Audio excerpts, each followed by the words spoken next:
내 삶을 이끌어준 네 번째 말씀, 가난한 자를 위한 예수.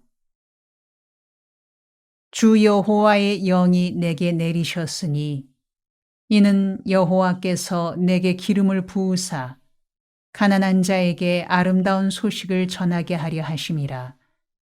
나를 보내사 마음이 상한 자를 고치며 포로된 자에게 자유를, 갇힌 자에게 노임을 선포하며 여호와의 은혜의 해와 우리 하나님의 보복의 날을 선포하여 모든 슬픈 자를 위로하되 무릇 시온에서 슬퍼하는 자에게 화관을 주어 그 죄를 대신하며 기쁨의 기름으로 그 슬픔을 대신하며 찬송의 옷으로 그 근심을 대신하시고 그들이 의의 나무 곧 여호와께서 심으신 그 영광을 나타낼 자라 일컬음을 받게 하려 하심이라.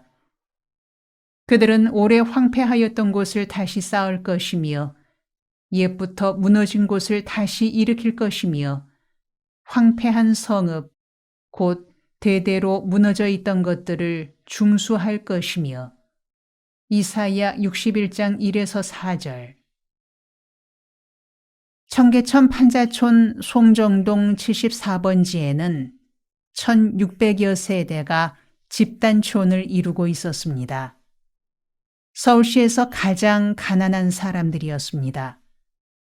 마을 주민들이 학형이가 굽추병에서 나았다는 소문을 듣고 나에게 예배당 세워달라는 말을 몇 차례 듣고는 그 마을에 교회를 세우는 것이 나에게 주어진 사명이란 확신이 들었습니다.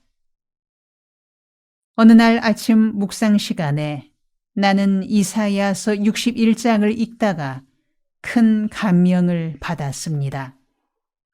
이 말씀은 나에게 빈민 선교에 헌신하라는 확실한 예수님의 명령이었습니다. 주 여호와의 영이 내게 내리셨으니 이는 여호와께서 내게 기름을 부으사 가난한 자에게 아름다운 소식을 전하게 하려 하심이라. 나를 보내사 마음이 상한 자를 고치며 포로된 자에게 자유를, 갇힌 자에게 노임을 선포하며 여호와의 은혜의 해와 우리 하나님의 보복의 날을 선포하여 모든 슬픈 자를 위로하되. 이사야 61장 1에서 2절. 그래서 신학교 과정을 마친 후에 시작할 것인가 아니면 지금 당장 시작할 것인가에 생각을 몰두했습니다. 내가 다니는 장로회 신학대학은 광장동 워커힐 곁에 있습니다. 저녁 나절 워커힐 뒷산으로 올라가 묘지들 사이에 꿇어앉아 하나님께 간절히 기도드렸습니다. 하나님, 청계천 빈민촌에 개척 교회를 세우고 빈민들과 함께 살아가며 섬기는 일을 하기를 원합니다. 지금 시작하여야겠습니까? 졸업 후에 시작하여야겠습니까? 열흘 정도 기도드리는 중에 마음에 확신이 임했습니다. 미루지 말고 지금 당장 시작하는 것이 옳다는 확신이 들었습니다. 교회를 개척해야겠다는 내 결심을 동급생들에게 말했더니 모두 염려스러운 마음으로 충고했습니다. 김준홍 전도사, 생각은 좋은데 지혜롭게 하여야지 않겠는가? 아무런 준비도 없이 무작정 빈민촌으로 들어가서 나중에 오도 가도 못하는 낭패를 당하지 않을까? 그렇게 염려해주는 핵심이 경제적인 뒷받침이었습니다. 동급생들이 권하기를 빈민촌에 교회를 개척하려면 그렇게 맨주먹으로 의욕만 앞세워 시작할 것이 아니라 큰 교회의 지원을 받든지 아니면 사업을 크게 하는 장로님의 후원을 확보한 연후에 시작하는 것이 지혜롭지 않겠는가 하는 충고들이었습니다. 나는 그런 염려가 일리 있는 듯하여 그 문제를 놓고 며칠간 산 기도를 드렸습니다. 기도 드리던 며칠째에 고향에서 지내던 어린 시절 생각이 떠올랐습니다. 청송 안덕 사부실 마을에 살던 어린 시절, 우리 가정은 외갓집 아래채에 살았습니다. 외가댁은 대농이어서 머슴이 둘이나 됐습니다. 아침나절에 큰 머슴이 일터로 나가면서 외할머니께 신고했습니다. 할머니 태코가 신호댁이어서 머슴이 말하기를 신호띠요, 난 오늘 과수원에 나갑니다 하면 할머니는 고개만 끄덕이며 알았다는 신용을 했습니다. 조금 후에 작은 머슴이 나가면서 신호띠요, 나는 오늘 모짜리 판으로 나갑니다 하면 외할머니는 그냥 고개만 끄덕이며 아는 체를 하였습니다. 그런데 할머니는 참 때면 숙모를 시켜 물과 참을 가져다 주게 하고 점심 때면 점심밥을 보내곤 했습니다. 머슴들은 그냥 나가서 일만 하면 주인이 때를 따라 먹을 것 마실 것을 보내주었습니다. 기도 중에 그 생각이 나자 나에게 확신이 임했습니다. 나는 청계천 빈민촌으로 들어가서 주민들과 함께 살면서 복음을 전하며 재정을 뒷받침하여 줄 후원자를 확보하여 놓고 시작할 것인가, 아니면 그냥 들어가서 온몸으로 부딪혀 나갈 것인가를 고민하며 기도하던 중에 어린 시절 고향 청송에서 외할머니께서 머슴들을 대하던 방법이 생각나서 무조건 맨몸으로 빈민 선교를 시작하기로 결론을 내렸습니다. 그렇지. 나는 머슴이고 하나님은 주인이신 거지. 머슴은 일터에 들어가 일만 열심히 하면 먹고 마시는 뒷바라지는 주인 되신 하나님께서 감당하여 주시는 거다. 머슴인 내가 먹고 사는 것까지 염려하는 것은 주제 넘은 머슴이야. 나는 무조건 일터로 들어가 열심히 일하면 되는 거다. 그렇게 하는 것이 머슴의 도리야. 이런 결론에 도달하게 되자 나는 신속하게 움직였습니다. 전세 들어있던 집에 전세값을 빼서 판자촌에 판잣집 한 채를 사들였습니다. 판잣집 안에 방들을 다 헐고 바닥에 가마니를 깔고는 예배 처소로 만들었습니다.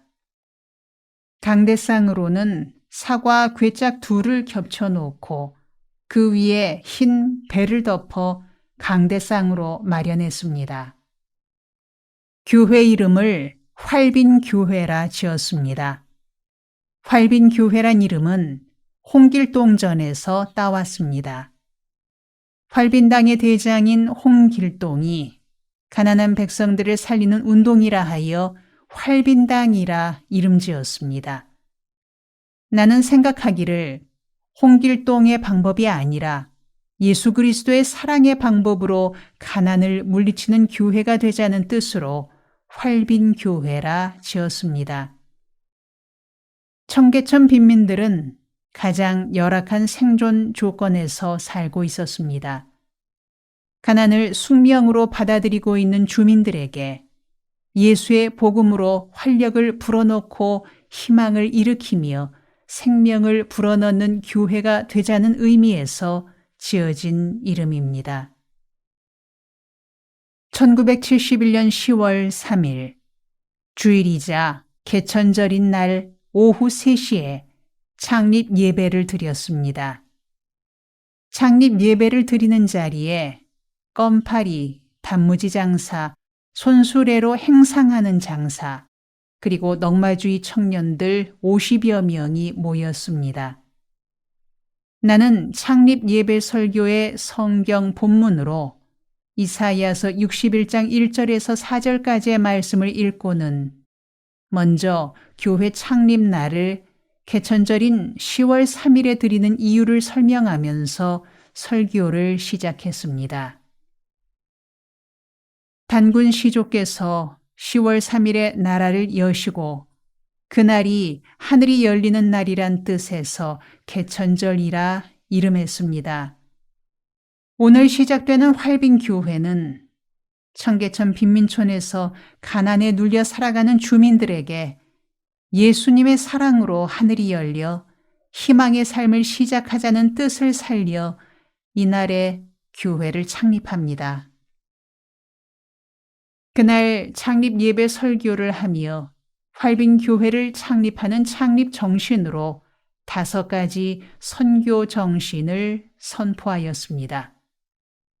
그날에 선포한 선교 정신 5가지는 52년이 지난 지금에 이르기까지 활빈 둘의 선교 운동의 기본 정신으로 이어오고 있습니다. 활빈교회 창립 정신의 첫 번째는 활빈교회는 가난한 자들, 곧 빈민, 저임금 노동자, 영세 농민들에게 예수의 복음을 전한다입니다. 바로 가난한 자들을 위한 예수입니다. 복음에는 차별이 없습니다. 부자들도 구원받아야 하고 지식인들도 하나님은 사랑하십니다. 로마서 3장에는 신분의 차별이 없는 복음에 대하여 다음같이 일러줍니다. 이제는 율법 외에 하나님의 한 의가 나타났으니 율법과 선지자들에게 증거를 받은 것이라. 곧 예수 그리스도를 믿음으로 말미암아 모든 믿는 자에게 미치는 하나님의 의인이 차별이 없느니라. 로마서 3장 21에서 22절. 이와 같이 복음에는 차별이 없습니다만 성경은 유달리 가난한 자들에 관한 관심을 강조합니다. 구약 성경에서도 이사야서 61장이 시작되면서 여호와의 영이 내게 임하였으니 이는 가난한 자들에게 아름다운 소식을 전하게 하려 임하셨다 하였습니다.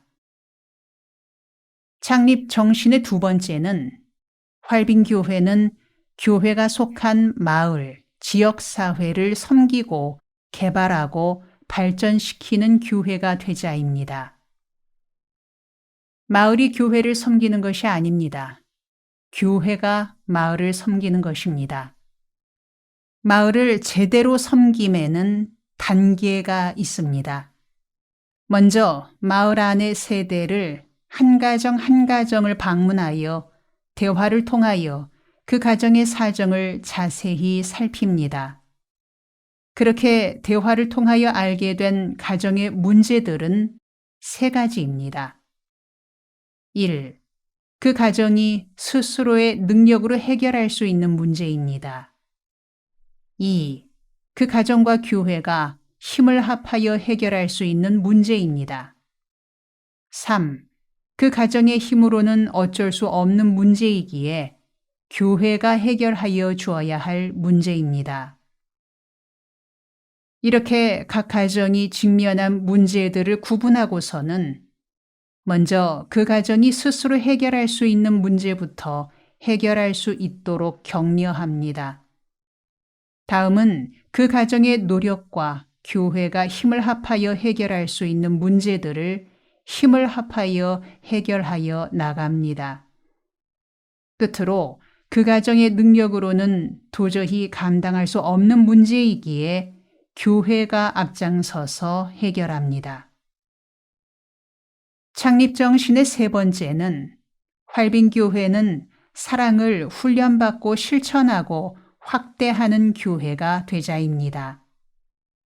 우리는 믿음으로 구원받습니다. 그러나 믿음을 실천하는 삶은 사랑으로 실천합니다. 그런데 문제는 사랑이 사랑합시다라는 구호만으로 이루어지는 것이 아니라는 것입니다. 실천하는 삶이 뒷받침되어야 합니다. 그리고 사랑을 실천하려면 사랑할 수 있는 사람으로 훈련되어야 합니다. 훈련받아 실천하고 그 사랑의 범위를 넓혀 나가야 합니다. 활빈교회 창립 정신의 네 번째는 한국에 맞는 신학, 교회 구조, 선교 방식을 발전시킨다입니다. 복음은 우주적이고 세계적인 복음입니다. 복음에 국경이 있을 수 없습니다. 그러나 복음을 믿는 크리스천들에게는 섬겨야 할 조국이 있기 마련입니다. 활빈교회도 두레교회도 한국교회입니다. 비록 미국 선교사를 중심으로 하는 외국 선교사들의 헌신과 희생으로 세워진 교회이지만 그래도 한국교회는 한국인들을 위한 교회입니다. 그러기에 한국에 적합한 신학을 발전시켜 나가야 하고 한국에 맞는 교회 구조를 발전시켜야 합니다. 그리고 한국 풍토에 적합하고 한국인의 정서에 부합하는 선교 방법을 개발하여 나가야 합니다. 훗날 땅과 사람을 살리는 공동체 운동으로 두레마을 공동체를 설립한 것이 그런 뜻을 이어가려는 시도입니다. 창립정신의 다섯 번째는 사회 정의를 실현하는 교회가 되자입니다. 기독교 신앙이 가지는 자랑스러운 전통이 있습니다. 예언자들의 전통입니다. 예언자들의 전통의 핵심은 사랑과 정의 두 가지입니다.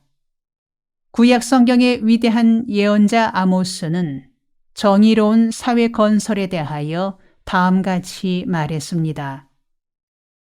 오로지 정의를 물같이 공의를 개울물같이 흐르게 하라. 아모스 5장 24절. 그리스도의 교회는 어느 시대 어느 곳에 있든지 정의로운 사회, 정의로운 국가를 세워나감에 앞장서서 실천하여야 할 의무가 있습니다. 둘의 선교 운동은 빈민촌에서 시작됐습니다.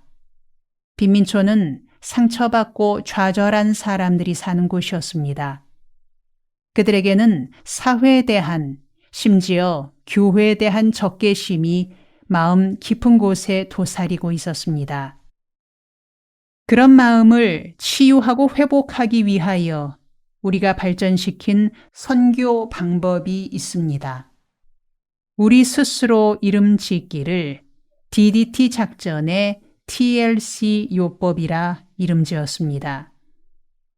DDT 작전이라 함은 Door-to-Door Tackle Operation에서 따온 용어입니다. 판잣집들은 구조가 일정합니다. 루핑 지붕에 허름한 문이 있습니다. 문을 열고 들어서면 부엌이 있고 방 한 칸이 있습니다. 그 한 칸 방에 5, 6 식구가 살아갑니다. 그리고 TLC 요법이라 함은 Tender Loving Care 테라피에서 따온 용어입니다. 문마다 두드리고 들어가 대화를 통하여 그 가정이 지닌 문제들을 찾아내어 부드러운 돌봄으로 치유에 이르게 하자는 뜻에서 지어진 용어입니다. 1971년 10월 3일 주일이자 개천절인 날에 활빈교회 창립 예배를 드린 후 가장 먼저 한 일이 한 가정 한 가정 방문하여 대화를 나누는 일이었습니다. DDT 작전의 TLC 요법을 활용하여 각 가정을 방문하여 그 가정이 직면한 문제들을 찾아내는 것입니다. 대화를 통해 각 가정이 지닌 문제들을 발굴하는 작업입니다. 만나서 예수 믿으시오, 예배당 다닙시다가 아닙니다. 어쩌다가 이 빈민촌으로까지 흘러 들어오셨습니까? 집안에 아픈 사람은 없습니까? 끼니를 거르지는 않는지요? 아이들 학교는 다니겠죠? 이런 질문으로 대화를 시작합니다. 처음엔 서먹서먹하여 입을 열지 않지만 부드러운 말씨에 겸손한 몸가짐으로 접근하게 되면 신뢰가 쌓이면서 말이 오고 가게 됩니다. 그렇게 대화를 통하여 알게 된 문제들을 하나씩 해결하여 나가면서 마음문이 열리게 됩니다. 각 가정을 방문하면서 나는 입에서 탄식이 저절로 나왔습니다. 환자 없는 집이 없었고 끼니를 거르는 가정들이 있는가 하면 초등학교 나이의 자녀들을 학교에 보내지 않고 공장으로 보내 푼돈을 벌어오게 하는 집들까지 있었습니다. 병든 분들 중에 가장 많은 병이 혈액과 피부병과 영양실조였습니다. 나는 혈액협회를 찾아가서 빈민촌의 사정을 이야기하고 대책이 없겠느냐고 말했습니다. 고맙게도 혈액협회에서 내 말을 좋게 받아들여 혈액 검진버스 2대를 마을에 보내 전 주민 가슴 엑스레이를 찍는 기회를 마련해 주었습니다. 정해진 날에 마을 이편저편에 혈액 검진버스 1대씩 배치하고는 교인들을 동원하여 집집마다 돌며 혈액 검지에 나는 엑스레이 찍으러 나오라고 권했습니다. 그런 과정을 거친 덕택에 지역 안의 혈액 환자가 273명으로 판정되었습니다. 273명의 혈액 환자들 전체 카드를 만들어 교회당에 배치해두고 간호사 한 분을 채용하여 매일 환자들을 방문하여 치료를 돕게 했습니다. 혈액약과 주사액은 정부에서 무료로 지급하여 주기에 큰 도움이 되었습니다. 혈액은 혈액약을 먹고 스트랩토마이신 주사를 꾸준히 맞으면 좋아지게 됩니다. 그러나 1년 가까이 꾸준히 지속하여야 완치가 됩니다. 그런데 문제는 환자들이 성질이 급하여 상태가 좋아지면 다 나았다고 착각하여 약봉지를 쓰레기통에 던져버리고 술, 담배를 하고 건강관리를 소홀히 합니다. 그러면 증세가 재발하게 됩니다. 재발하게 되면 이전에 사용하던 약은 면역력이 생겨 효과가 없게 됩니다. 그러면 2차 약이라 하여 더 비싼 약을 먹어야 합니다. 문제는 정부에서 무료로 주는 약은 1차 약에 한하여 제공됩니다. 2차 약은 본인이 구입하여야 합니다. 주사약의 경우 1차 약인 스트랩토마이신은 정부에서 무상으로 지급하여 주는데 주사 맞다 중단케 되면 2차 약이 주사인 가나마이신을 본인이 구입하여 맞아야 합니다. 그러나 본인들이 약값을 마련할 여유가 없기에 어쩔 수 없이 교회에서 지원해야 합니다. 그러니 환자들이 약 먹기를 중단하게 되면 교회가 본인보다 더 안타깝습니다. 2차 약을 마련하느라 힘들기 때문입니다. 나는 간호사와 함께 날마다 환자들 집을 돌며 약을 먹었는지 아닌지를 확인하러 다닙니다. 본인을 만나기 전에 먼저 그 집 쓰레기통을 살핍니다. 약봉지를 쓰레기통에 버리기 때문입니다. 마을에 강원도 탄광에서 일하다 석탄 가루를 많이 마셔서 폐결핵에 걸린 분이 있었습니다. 열심히 치료를 받았는데 어느 여름 기도원에 다녀오더니 성령 받았다면서 약 먹기를 거부했습니다. 기도하면 결핵증은 그냥 사라진다는 것이었습니다. 조용기 목사님도 심한 결핵이었지만 기도로 나았다며 고집을 부렸습니다. 나는 사정조로 말했습니다. 기도로 은혜로 낫는 것은 맞는 말인데 약도 먹으며 기도합시다. 나의 설득은 그의 완강한 고집 앞에 아무런 힘이 없었습니다. 그럼에도 그가 약을 먹으며 함께 기도하기를 거듭 설득하려 하였으나 나중에는 내가 가면 문을 닫아 걸고는 들어서지도 못하게 했습니다. 그래도 그를 살리고픈 일념에 결핵약을 지어 문틈으로 들여보내며 제발 약을 먹으세요. 나서 좋은 일 함께하며 살아갑시다 라고 사정조로 말했습니다. 그러나 그는 화를 내며 약봉지를 밖으로 내던지며 사탄아 물러가라 라고 하고는 얼굴을 비치지도 않았습니다.